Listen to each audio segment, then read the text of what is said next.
1980 চনত আমেৰিকাৰ বেপ্টিষ্ট মন্ত্ৰী ৰেভাৰেণ্ড জনাথন স্কবিয়ে তেওঁৰ অসুখীয়া পত্নীক ইফালে সিফালে ফুৰাবলৈ বুলি সুবিধাজনকভাৱে এখন বাহন আৱিষ্কাৰ কৰিছিল। পৰৱৰ্তী সময়ত সমগ্ৰ বিশ্বজুৰি বেছ সমাদৰ লাভ কৰা এই বাহনখনেই হৈছে ৰিক্সা।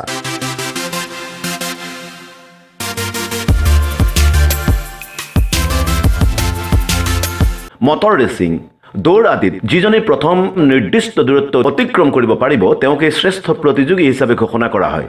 কিন্তু স্লো চাইকেল ৰেচ হৈছে বিশ্বৰ একমাত্ৰ খেল য'ত সবাতোকৈ পিছত নিৰ্দিষ্ট দূৰত্ব অতিক্ৰম কৰিব পৰা জনকহে বিজয়ী বা শ্ৰেষ্ঠ প্ৰতিযোগী বুলি ধৰা হয়।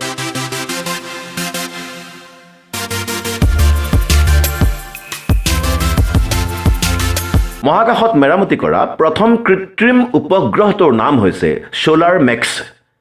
আমেৰিকাৰ চেলেঞ্জাৰ নামৰ মহাকাশ যানখনৰ মহাকাশচাৰীসকলে উপগ্ৰহটো মেৰামতি কৰিছিল।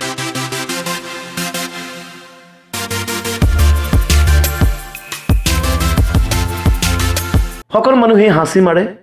আপুনি আচৰিত হ'ব যে এজন মানুহে মৰা এটা হাঁচি ঘণ্টাত 100 মাইলতকৈ অধিক বেগেৰে ওলাই আহে।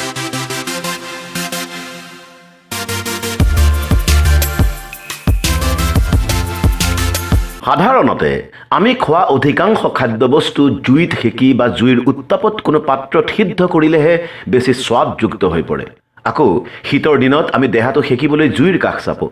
আপুনি জানি থওক যে আজিৰ পৰা 2 লাখ বছৰৰ আগতে আদিম মানৱে জুই জ্বলাবলৈ শিকিছিল।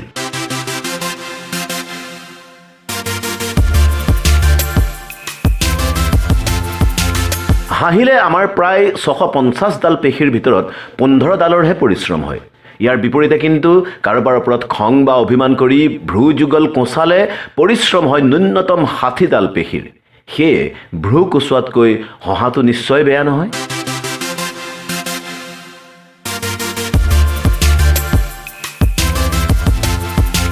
কুইন্সলেণ্ডত মৃতকক শিৰচ্ছেদ কৰাৰ এক অদ্ভুত ৰীতি প্ৰচলিত আছে।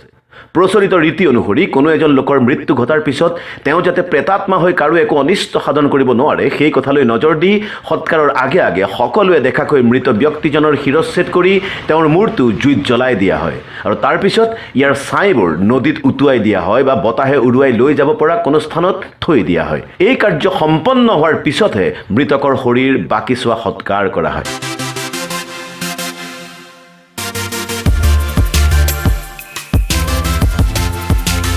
আপুনি বাৰু জানেনে যে তেজৰ কণিকা এটাই আমাৰ সমস্ত দেহাটো পৰিভ্ৰমণ কৰিবলৈ সময় লাগে মাথো 50 পৰা 60 ছেকেণ্ড।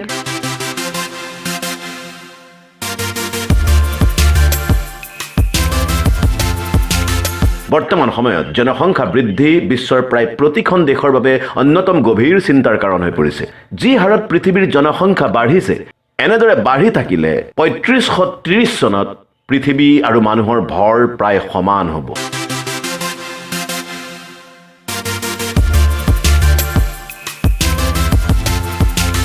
1498 খ্ৰীষ্টাব্দত ভাস্কো দা গামাই ভাৰতলৈ প্ৰথম আলুৰ বীজ আনিছিল আৰু ডেভিড স্কটে শ্বিলঙত প্ৰথমবাৰ ইয়াৰ খেতি কৰিছিল।